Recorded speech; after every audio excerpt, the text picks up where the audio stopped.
ክልላችን ስቴዲየም ስራዎች ሲባል ያው ትልቅ አቅሞችን የፋይናንስ አቅሞችን ይፈልጋል። ያንን ደግሞ ለማድረግ ስራዎችን በየፈርጁ መከፋፈልና ቅድሚያ ለሚሰጣቸው ስራዎች ደግሞ ቅድሚያ ሰጥተን መስራት ስላለብን ያንን ልምድ ለመውሰድ ነው።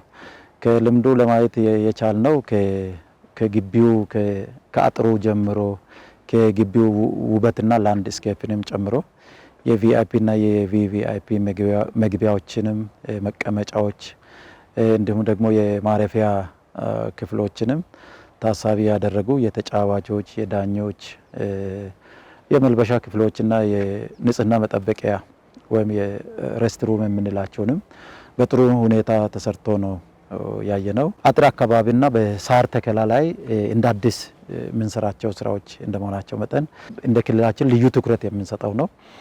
ስለዚህ ሳሩ የካፍና ፊፋ ስታንዳርድና ደረጃዎችን ያሟላ መሆን ስላለበት ያንን ታሳቢ ያደረገ ስራዎችን መስራት እንድንችልና ነገ ዛሬ ሰርተን ነገ የሚፈርስ ስራ እንዳይሆን ያንን ታሳቢ ባደረገ መልኩ ነው ቡድኑ ተዋቅሮ ወደዚህ ለልምድ ልውውጥ የመጣ ነውና ስንመጣ ከዚህ ቀደም በሚዲያዎች ሰምተናል። አሁን መተን ስናይ እውነቱን ለመናገር በጣም አስደናቂ ስራ ነው ያየነው። እዚህ ባህር ዳር ስቴዲየም ላይ መጠናቀቅ ያለባቸው ጥቃቅን ስራዎች በስተቀር በጥሩ ሂደት ላይ ያለ ስቴዲየም መሆኑና ለሐዋሳም ኢንተርናሽናል ስቴዲየም እንደ መነሻ መጠቀም የምንችላቸው አብነቶችን ለማየት ችለናል። ከዚህ ባሻገር እዚህ ያየነውን ለምሳሌ የአዲስ አበባ አደይ አበባ ስቴዲየም አለ። ከዛም ለምሳሌ እናያለን። ጠቃሚ የሆኑ ልምዶችም ካሉ ከዛ እንቀስማለን።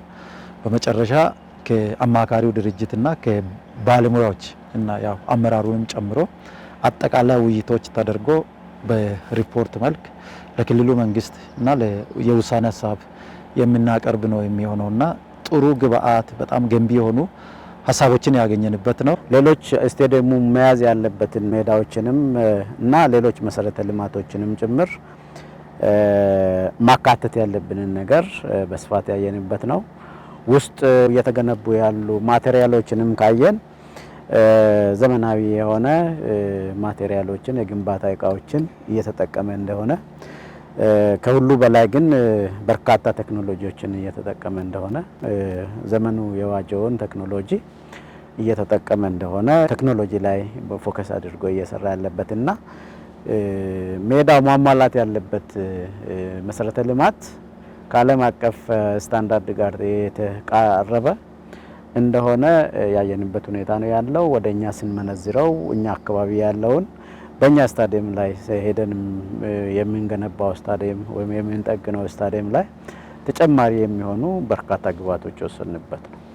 እጅግ በጣም ከፍተኛ የሆነ ፋይዳዎች አሉት። እንግዲህ የባህር ዳር ዓለም አቀፍ ስታዲየም አንደኛው የከተማውን ማህበረሰብ ኢኮኖሚያዊ ተጠቃሚነት እንዲረጋገጥ ያደርገዋል።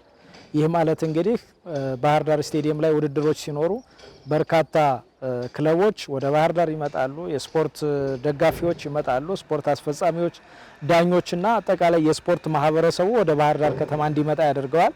ይሄም ባህር ዳር ከተማ ውስጥ ያለውና በተለያየ ስራ እንቅስቃሴ ውስጥ ላለው አጠቃላይ ማህበረሰብ የራሱን የስራ እድል የሚፈጥርበት ሁኔታ ነው የሚኖረውና ኢኮኖሚያዊ ተጠቃሚነታችን እንዲጨምር ያደርገዋል። በተለይ ሆቴሎች ገቢያቸው እንዲጨምር ያደርጋል። የትራንስፖርት ድርጅቶች እንዲሁ ሌሎች ምግብ ቤቶች፣ ሬስቶራንቶች፣ ሌሎችም አገልግሎት ሰጪ ተቋማት በተለይ አገልግሎቱን በመስጠት ከዛ ተጠቃሚ እንዲሆኑ ያደርጋቸዋል።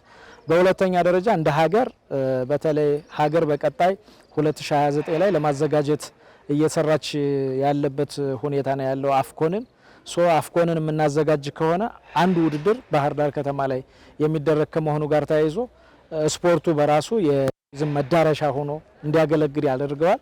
በርካታ ስፖርተኞች ወደ ክልላችን ይመጣሉ። ከዛም በላይ ግን ክልላችን በማስተዋወቅ ረገድ ገጽታውን በመገንባት ረገድ ከፍተኛ ሚና ይኖረዋልና የባህር ዳር ስታዲየም አይነተ ብዙ ትሩፋቶች ያሉት ስታዲየም ነው ብለን መውሰድ እንችላለን።